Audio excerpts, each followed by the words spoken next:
Olá, você está na Pastoral da Semana da Primeira Igreja Batista em Indaiatuba. Você está escondido na multidão?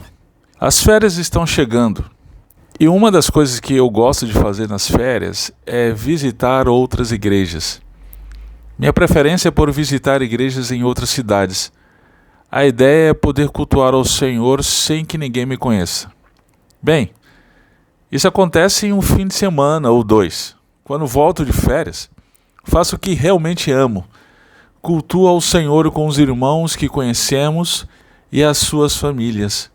Pessoas que temos uma profunda relação e que podemos compartilhar das lutas e alegrias, orar uns pelos outros e estar comprometidos com o bem-estar espiritual, emocional e físico um do outro.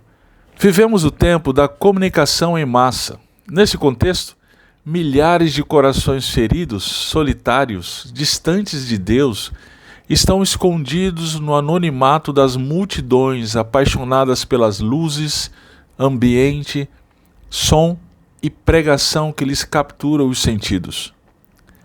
Todavia, ao observar o livro de Atos, não é isso que vemos. Vemos que as multidões que criam no Senhor Jesus se reuniam no templo, mas também de casa em casa, conforme Atos 2,46.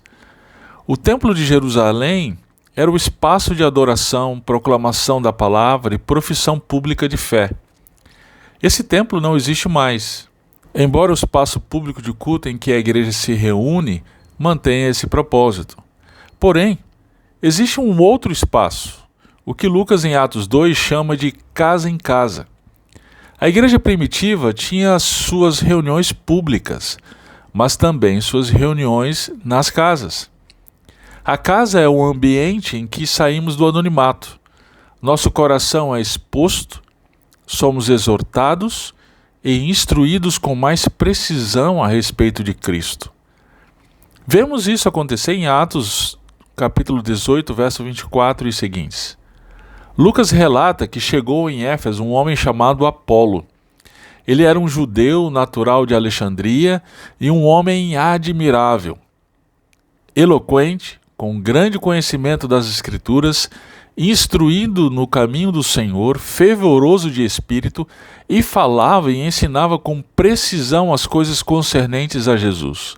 Certo dia, Apolo foi na sinagoga e com grande coragem anunciou Jesus Cristo. Naquela ocasião, estavam Priscila e Áquila. Este casal tinha sido discipulado por Paulo em Corinto e, na ocasião, fazia parte da equipe missionária de Paulo. Sabe o que o casal fez ao ouvir Apolo? Veja o verso 26. Priscila e Áquila o levaram consigo e lhe expuseram com mais precisão o caminho de Deus. Por que Apolo precisava que alguém lhe ensinasse com mais precisão o caminho de Deus? O verso 25 responde: ele conhecia somente o batismo de João. Veja, embora Apolo tivesse todo o currículo que foi apresentado, ainda assim ele precisava de instrução mais específica. E por ter tido essa instrução, ele pôde auxiliar muitos os que pela graça haviam crido, pois com grande poder refutava publicamente os judeus, demonstrando pelas Escrituras que Jesus era o Cristo.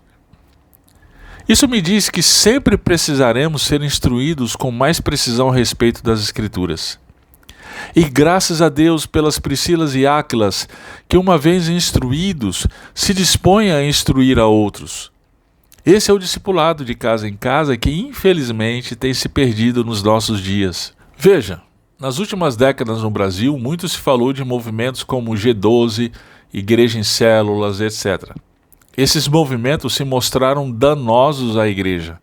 Então, não é a isso que me refiro. Me refiro ao movimento verdadeiro da Palavra de Deus que, uma vez exposta fielmente no púlpito, perpassa as casas, os pequenos grupos e, como um bisturi, é usada por corações transformados e instruídos para tratar a cada um na sua particularidade. Minha oração é que o Senhor cada vez mais nos abra os olhos para ver o valor do culto público em uma multidão de indivíduos que se conhecem mutualmente, oram, encorajam, exortam, instruem uns aos outros. Sendo assim, Eu quero encorajá-lo a não viver um cristianismo escondido na multidão, mas a aproveitar as pequenas reuniões de nossa igreja e abrir-se para o ministério das Priscilas e Áquilas que Deus tem levantado.